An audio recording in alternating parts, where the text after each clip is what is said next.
93 FM.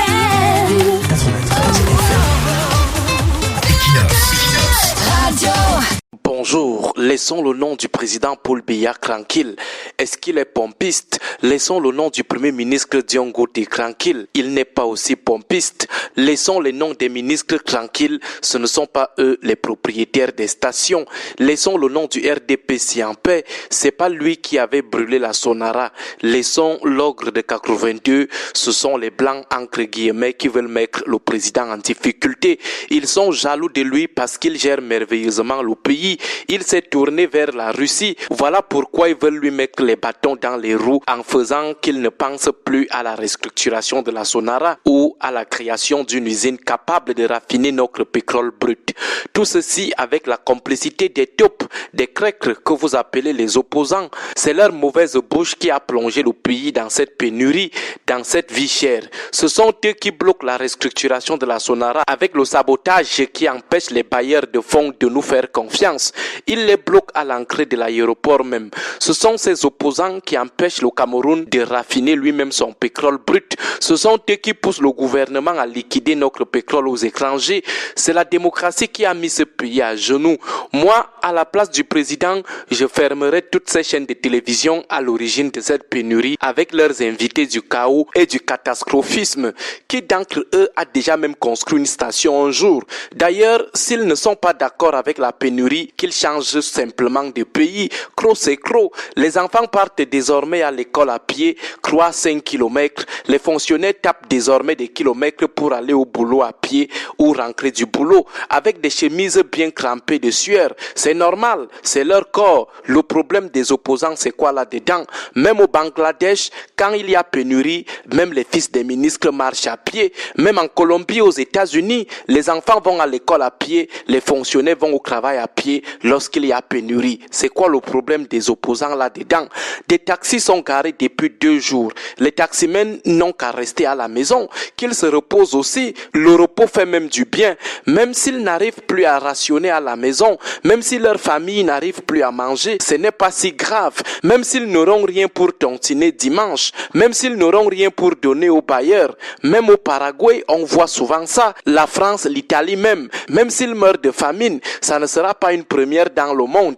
L'Éthiopie a connu une galère extrême. Ce n'est pas pour autant que le monde s'est arrêté. La terre a continué de tourner autour du soleil.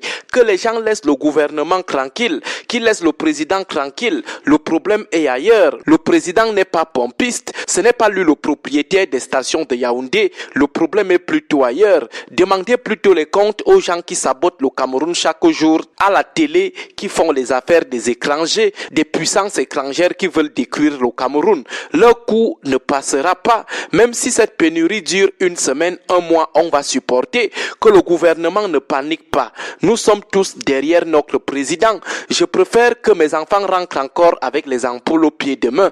Ils vont seulement supporter la marche à pied. On ne doit pas prêter le flanc aux sirènes de la déstabilisation. Nous avons suivi qu'il y a certains établissements qui sont en train de voir comment revoir les plannings pour accommoder les élèves. C'est leur problème là-bas. Même s'ils décident de suspendre les cours 1 mois, 2 mois, ce n'est pas si tuant. Ailleurs, on a vu des années blanches. Les babanas de leur côté n'ont qu'à garer leur moto et revoir juste leur mode de vie pour économiser les billets de 1000 francs enroulés dans leur poche comme épargne. Il faudra leur dire que le Billy n'est pas une prescription médicale. Le gouvernement ne va pas faire un miracle. Le gouvernement ne va pas accoucher le carburant. Le Nigeria, qui a tout le pétrole du monde, a souvent ce type de problème. Saluons d'abord ce que le gouvernement fait, que les gens apprennent aussi à marcher à pied. D'ailleurs même que les parents n'exagèrent plus. Même si les ampoules de la marche à pied sortent déjà sur les pieds des enfants, c'est à eux de leur dire qu'avant, il n'y avait ni moto ni taxi et les élèves partaient à l'école à pied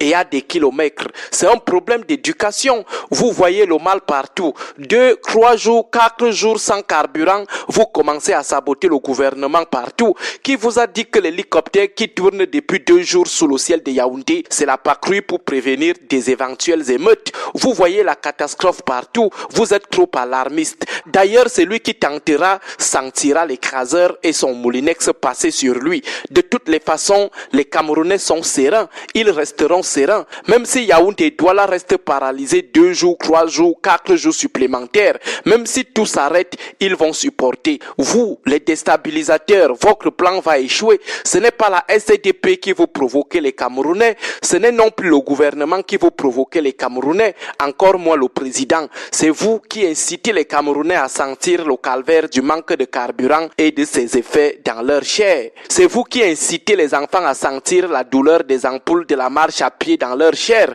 C'était là la réaction d'un ultra-patriote du ventre et du tribalisme. Biakat Bonala Zomtekbo. Agréable journée à tous. 93 FM.